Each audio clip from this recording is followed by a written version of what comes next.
Well, here we are on the way to my Kentucky home. Not to be confused with my Kentucky home. That's where my uncle Jake used to live. Off to the right was a huge alfalfa field where we used to bale alfalfa hay. Here we're turning down the road. There used to be a huge apple orchard over there. We used to stop by there and pick apples on the way home from school. That's our old tobacco barn. Boy, I tell you, I've hung a lot of tobacco, stripped a lot of tobacco there. That's been torn down now, and there's a huge brick house there now. We used to walk this road every day when the weather was decent, coming home from school. I forget how many miles it was from school, but you know, like they said, I walked 10 miles up and down hills both ways. Well, I did. There's a lake over there. We used to fish there. A lot of good fish. There was actually 3 lakes, or actually I would consider them ponds. They weren't that big.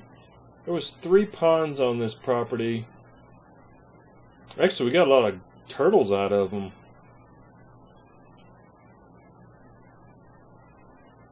My mother shot this video. She made she wanted to do a kind of a documentary of our family, and this is just an excerpt from that video, because this is where I grew up in Kentucky, Frederickstown, Kentucky, pretty much central Kentucky.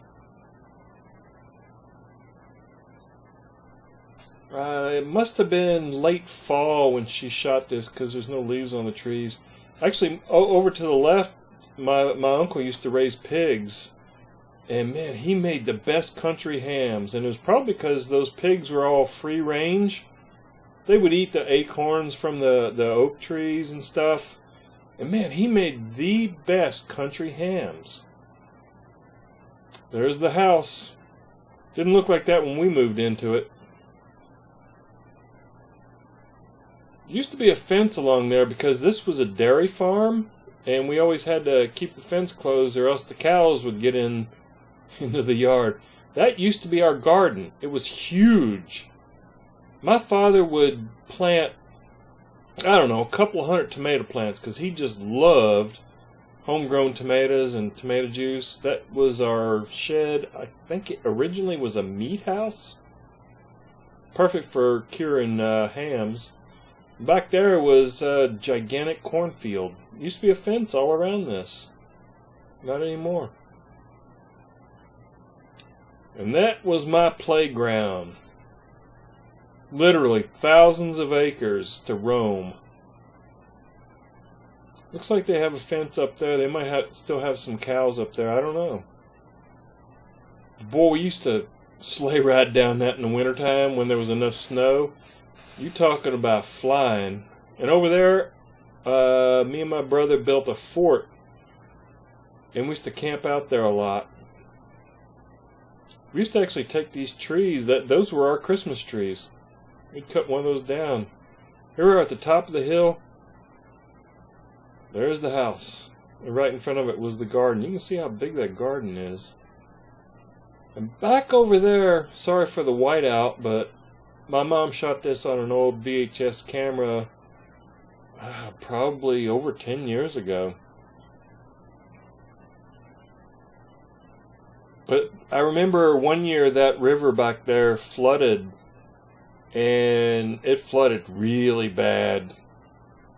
The water actually came up to the back of our house there, flooded the entire cornfield.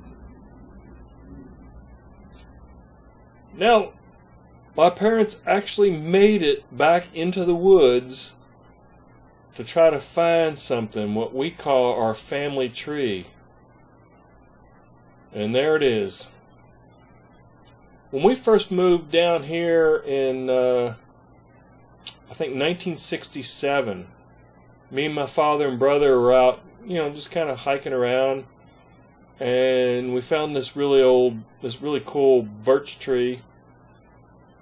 And my dad carved our family's initials into this tree, and it's been here ever since 1967, just like this. And I think this is the first time my mother has ever seen this tree. She's known about it. I mean, she's heard about it. My father, told her about it, but I don't think she ever made the trek up there, because this is way back in the woods. I'm really surprised they were able to find it. There it is. There's all of our initials.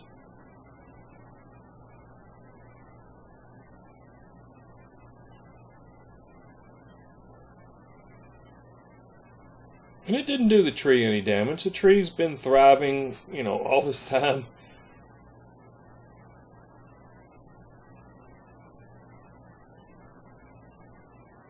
Yeah, it must have been late fall. Yeah, my mother was really moved by this because, like I said, she's never seen this tree before. She calls it our family tree. Smack dab in the middle of Kentucky. I'm sure it'll be here before or long after we're all gone. Somebody will see that and go, hey, I wonder who the heck did that. Well, it was the Jones family.